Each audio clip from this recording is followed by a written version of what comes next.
मंदाकिनी और सुरेश की पुरानी पुश्तैनी हवेली थी, जहां उनके दो बेटे राघव और जीतू की शादी प्रिया और नुपुर से हो जाती है।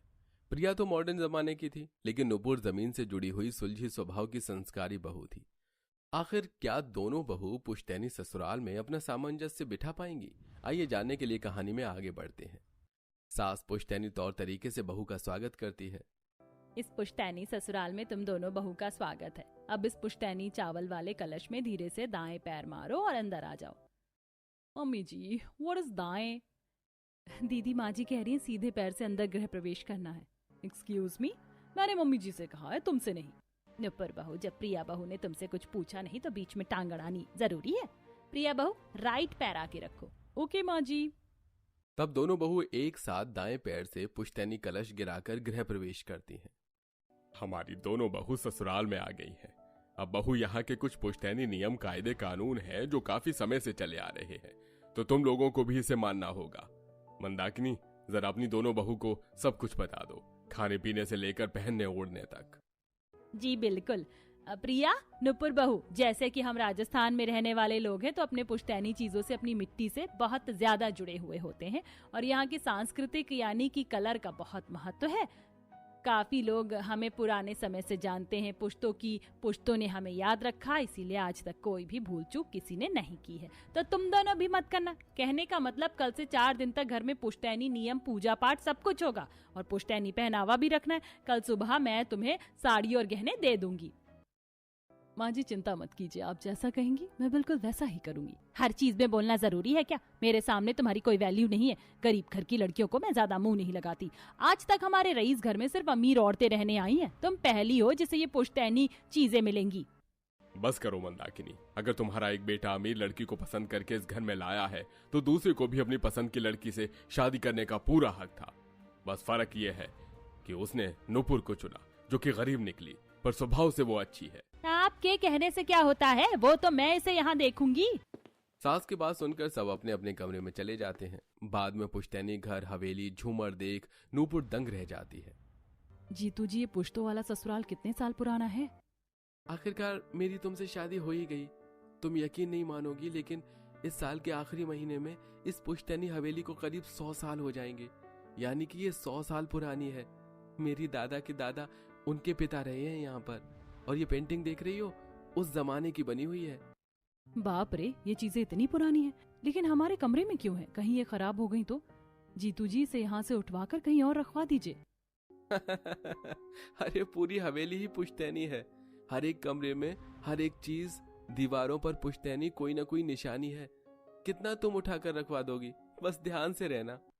जी बिल्कुल। रात को नौकर चाकर पुश्तैनी डाइनिंग टेबल पर खाना लगाते हैं, जिसे सब खाकर सो जाते हैं।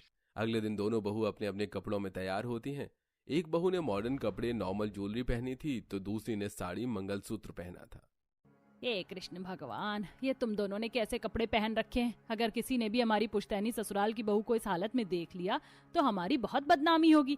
देखो, आज पहले दिन यहाँ हवन होगा, तुम्हें पूजा में बैठना है। मैं तुम्हें कपड़े देती हूँ, जैसा बोलूं वैसा तैयार होना, ज्यादा गहने पहनकर और अच्छा सा मेकअप कर लेना। फिर कल हमें कुलदेवी के लिए जाना है, तब भी ऐसे ही कपड़े पहनना है। तीसरे दिन पंडित जी को तुम अपने हाथ से पहली रसोई करके खिलाओगे।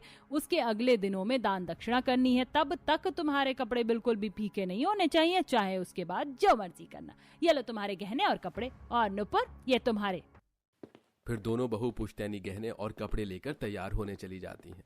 देवरानी तो सास के बताए हुए पुश्तैनी लुक में आती है। प्रॉपर चूड़ी, कंगन, कमरबंद, बाजूबंद, बालों में गजरा, बिंदी, नथनी, पायल, साड़ी इत्यादि। वहीं जेठानी अपने मॉडर्न लुक में सास के दिए केवल 2 पुश्तैनी गहने और कंगन में सामने आती है, जिसे देख सास दंग रह जाती है। वहीं छोटी बहू को देख मुस्कुराकर हंसी छुपाती है। प्रिया बहू, ये सब क्या है? कितने बारीकी से समझाया था कि तुम दोनों के पुश्तैनी पहनावे में से ही इस घर की मान मर्यादा बढ़ेगी। ठीक ऐसे ही तैयार होना। छोटी बहू भी तो ऐसे ही तैयार हुई है ना? जाओ बहू, बिल्कुल ऐसे ही तैयार हो। पंडित जी आ गए, पूजा का मुहूर्त निकल रहा है। ओ मम्मी जी, इन चीजों को देखकर ही मुझे गर्मी सी महसूस हो रही है। मैं इतने हेवी कपड़े और ज्वेलरी नहीं पहन सकती। वैसे भी मैं आज के जमाने की मॉडर्न बहू हूँ, मैं ऐसी में ही कम्फर्ट हूँ। माँ की बात समझने की कोशिश करो। आसपास के कुछ लोग पूजा में शामिल होने वाले हैं। वो अगर पुश्तैनी हवेली की बड़ी बहू को ऐसे देखेंगे तो बाहर मजाक बनाएंगे। जाओ, अपनी देवरानी की तरह तैयार होकर आओ। ये तो गांव की गरीब गंवार माँ जी ने जो बोला सारी बात मान ली, लेकिन मैं मॉडर्न हूँ। खैर कोई बात नहीं, मैं होती हूँ तैयार। फिर जेठानी पुश्तैनी तौर तरीके से तैयार होकर पूजा में शामिल होती है और पंडित हवन कराता है। लोगों के जाने के बाद जेठानी बड़ी जल्दी अपने कपड़े बदल लेती है, लेकिन देवरानी इस कपड़े में घर का थोड़ा बहुत काम करती है। अगले दिन दोनों बहू को सास फिर से पुश्तैनी जेवर और कपड़े देती है, लेकिन प्रिया अपनी धुन में मॉडर्न साड़ी और ब्लाउज पहनकर आ जाती है। बहू, आज हमें अपनी कुलदेवी के यहाँ पूजा करने जाना है। हमारे पुश्तैनी और कपड़ों को बाहर के सभी लोग बहुत तवज्जो देते हैं। अगर तुम इसका मान नहीं रखोगी और ऐसे बाहर जाओगी तो फिर हमारी इज्जत पर बात आएगी। 4 दिन की बात है, अपना मॉडर्न पहनावा कंट्रोल कर लो। नहीं माँ जी, कल मैं बहुत अनकंफर्टेबल हो गई थी और आप अपनी छोटी बहू को आगे कर दो। ये बहुत अच्छे से रेडी हुई है पुश्तैनी कपड़ों में। जेठानी जी, ऐसा नहीं हो सकता। आप घर की बड़ी बहू हैं, मैं आपके आगे कैसे चल सकती हूँ? और वैसे भी आसपास के लोग इतना तो जान गए हैं और मैं जेठ जी के साथ नहीं चल सकती। मुझे घूंघट करना होगा। प्रिया, घूंघट करने के बाद भी तुम्हारे कपड़े पुश्तैनी नहीं लग रहे। जाओ अब। ओह गॉड, दिस पुश्तैनी थिंग्स। और न चाहते हुए भी प्रिया को अपने मॉडर्न कपड़े को छोड़ पुश्तैनी लहंगे और जेवर में तैयार होकर आना पड़ता है।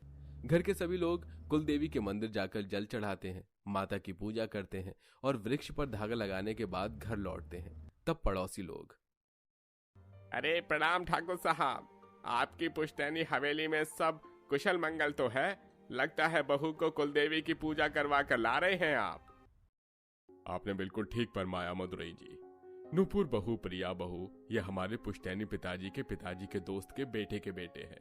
जैसे हमारे पिताजी का इसे संबंध रहा है, हम इनसे ही संबंध रखते हैं आज की तारीख में। ये सुन घूंघट वाली नूपुर मदुरई के पैर छूती है। नमस्ते अंकल जी। खुश रहो बेटा, सदा सुहागन रहो। हम तुम्हारे ससुर जी से बहुत छोटे हैं, हमारे दोबारा से पैर मत छूना, हम उनका बहुत सम्मान करते हैं। ये तो आपकी बातों से मुझे पता चल गया। प्रिया बहू, तुम भी पैर छू लो। नो वे माँ जी। मेरी कमर। क्या हुआ प्रिया, तुम ठीक तो हो? जी, वो कुलदेवी मंदिर में पूजा करते ही टाइम दर्द हो रहा था। अब रास्ते में आते आते दर्द बढ़ गया है। मैं डॉक्टर के पास लेकर चलता हूँ। दिखा दी ना मैंने अपनी मॉडर्न एक्टिंग। मैं भी आज के जमाने की बहू हूँ माँ जी। ऐसे राह चलतों के मैं पैर नहीं छू सकती। नहीं राघव, मैं ठीक हूँ, घर जाकर आराम कर लूंगी। वैसे भी कल पहली रसोई है। जाओ बेटा जाओ, बेटा बहू को घर ले जाओ, हम चलते हैं। मंदाकिनी अपनी मॉडर्न बहू की चालाकी समझ जाती है, पर कुछ कहती नहीं। इतने में सब लोग घर आ जाते हैं और अपने भारी कपड़ों को बदलने के बाद प्रिया मैक्सी में आ जाती है। तब गुजरते हुए कमरे से सास उसे देख लेती है। ये कृष्ण भगवान, बड़ी बहू, तुमने पुश्तैनी हवेली में कैसे कपड़े पहन रखे हैं? माना कि तुम आज के जमाने की हो, लेकिन अपने हाथ वगैरह देखो, ये तुम्हारे ससुर जी के सामने ठीक नहीं है। माँ जी, वैसे आपको गरीब बहू से दिक्कत है। मैं आपको अच्छी लगती हूँ, लेकिन आप मुझे क्यों टोके जा रही हैं? मैं अपने कमरे में हूँ, ना कहीं बाहर जा रही हूँ। Please leave me alone. ठीक है बहू, लेकिन कल सुबह ऐसे मत करना। पंडित जी घर आएंगे, उनके सामने तुम ऐसे कपड़े नहीं पहन सकती। याद रखो, इस पुश्तैनी हवेली की बहुएं इस घर की जरूरत है, इज्जत है, मान है, सम्मान है। ये कहकर सास चली जाती है और प्रिया मुंह चढ़ाकर कहती है, मान, सम्मान, इज्जत, ऑल माय फुट। ज्यादा दिमाग खराब किया तो किसी दिन सारी इज्जत डुबा दूंगी इस पुश्तैनी ससुराल की। ये कहकर प्रिया अपने कमरे में स्पीकर बजाकर डांस करने लगती है, जिसकी आवाज रूम से बाहर आती है। दीदार दे, दीदार दे, दीदार दे, दीदार दे, है इश्क तो गले से लगा ले। हे भगवान, ये बहू क्या कर रही है? किसी बाहर वाले ने सुन लिया तो? वैसे हमारी पुश्तैनी हवेली इतनी बड़ी है कि आवाज बाहर जाएगी नहीं। मुझे मंदाकिनी से कहना होगा। ये कहकर सुरेश फौरन मंदाकिनी से बड़ी बहू की बात कह देता है। ये देख मंदाकिनी बहू को फिर बोलती है, जिससे प्रिया और चढ़ जाती है। अगली सुबह होती है, दोनों बहू फिर से भारी भरकम पुश्तैनी कपड़े और जेवर पहन आती हैं और प्रिया का खाना जल जाता है। ओ माय गॉड, पंडित जी क्या खाएंगे? मेरा तो सारा खाना जल गया। नुपुर, तुम्हारा तो सारा खाना तैयार हो गया होगा ना, और तुम्हें माँ जी पापा जी से शाबाशी मिलेगी। देखती हूँ मेरे इमोशनल ड्रामा में ये बसती है या नहीं। दीदी आप परेशान मत हो, मैं हूँ ना, मैं आपका सारा खाना बनवा देती हूँ, अभी टाइम है। Thank you Nupur. अच्छा है, ये तो मेरे ड्रामे में फंस गई। प्रिया दीदी कुछ कहा आपने? नहीं तुम? कुछ ही देर में नुपुर प्रिया की तरफ से भी पहली रसोई का अलग खाना बना देती है और दोनों बहू सिर पर पल्ला रखकर कुछ लिहाज में जमीन पर केले के पत्तों में पंडित को खाना परोसती हैं। पंडित जी खाना शुरू कीजिए। ये क्या कर रही हो बहू? तुमने हमें जल नहीं परोसा और हमने प्रार्थना नहीं करी, ऐसे हम भोजन नहीं करते। प्रिया बहू, पुश्तैनी तरीके से खाना परोसना चाहिए तुम्हें। माँ जी आप चिंता मत कीजिए, मैं जल दे देती हूँ। तब नुपुर पानी देती है, जिसके बाद पंडित प्रार्थना करके खाना ग्रहण करते हैं। अति उत्तम, दोनों बहू ने पहले रसोई का खाना बहुत अच्छा बनाया है। अन्नपूर्णा देवी सदा तुम पर अपना आशीर्वाद बनाए रखे। शुक्रिया पंडित जी। बहू पंडित जी के हाथ धुलवाओ। नो वे, मैं ये सब हरकत नहीं कर सकती हूँ। इतने में नूपुर पंडित के हाथ एक पत्र में दिलवा देता है और वो चले जाते हैं। अगले दिन फिर से पुरानी भारी भरकम पुश्तैनी जेवर और कपड़े पहनती हैं, जिसमें उसे बहुत गर्मी लगती है। वहीं मॉडर्न बहू मॉडर्न कपड़ों में आ जाती है और पूरा परिवार मंदिर दान दक्षिणा के लिए पहुंच जाता है। वहां से आने के बाद प्रिया मॉडर्न कपड़े पहन लेती है, जिसे देख सास ससुर टोक देते हैं। माँ जी पापा जी, आपकी पुश्तैनी कपड़े और जेवर की वजह से मैंने 4 दिन बहुत कुछ सहा। अब मैं कुछ नहीं सुनूंगी, मुझे मेरे कंफर्टेबल कपड़ों में रहने दीजिए। बहू तुम्हें मंदाकिनी ने समझाया था ना, हमारी घर की परंपरा ऐसी नहीं है। अजी रहने दीजिए बहू, कौन सा घर से बाहर जा रही है। वैसे भी उसे इन सब चीजों की आदत नहीं है, लेकिन 4 दिन उसने पूजा पाठ की वजह से बहुत पुश्तैनी जेवर पहने हैं। राइट, अब मुझे कोई उम्मीद मत कीजिए। इस घर की देवरानी है ना, उसे घर के पुश्तैनी तौर तरीके समझा दीजिए, मेरा पीछा छोड़िए। इतना सुन सुरेश अपने कमरे में चला जाता है। वहां देवरानी ससुर के कमरे की डस्टिंग कर रही थी।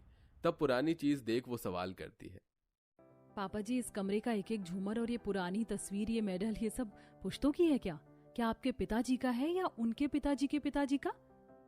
और जीतू जी कह रहे थे पूरा घर पुश्तैनी चीजों से भरा हुआ है।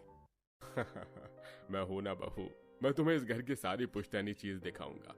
तुम बहुत समझदार हो, संस्कारी हो, जो सब कुछ समझती हो। ये जिसकी तुम सफाई कर रही हो, ये मेरे परदादा का है। वो घुड़सवार में विजेता हुए थे। और ये टेलीफोन देख रही हो, ये भी पुराने जमाने का है। और अभी तो स्टोर रूम में बहुत सारी चीजें हैं, आओ। तब सुरेश उसे स्टोर रूम में उनके पुश्तैनी किताबें, पुश्तैनी वंशावली, पुश्तैनी गाने सुनने का यंत्र, बहुत सारी चीजें दिखाता है। बाप रे, ये तलवार भी और ये सारी चीज असली है? हाँ बहू। पापा जी, ये तो बिल्कुल ऐसा है जैसे शहरों में म्यूजियम के अंदर पुरानी चीजों का संग्रह होता है ना, बिल्कुल वैसा ही। लोग इसे देखने के लिए बहुत पैसे देंगे। बहू तुम बहुत भोली हो। अभी तो मैं तुम्हें पुश्तैनी गार्डन एरिया दिखाऊंगा, और ये घर भी पुश्तैनी चीजों से बना हुआ है। ऐसे करके सुरेश छोटी बहू को घर की एक एक पुश्तैनी चीज दिखाता, छत, गार्डन, सब कुछ। वाह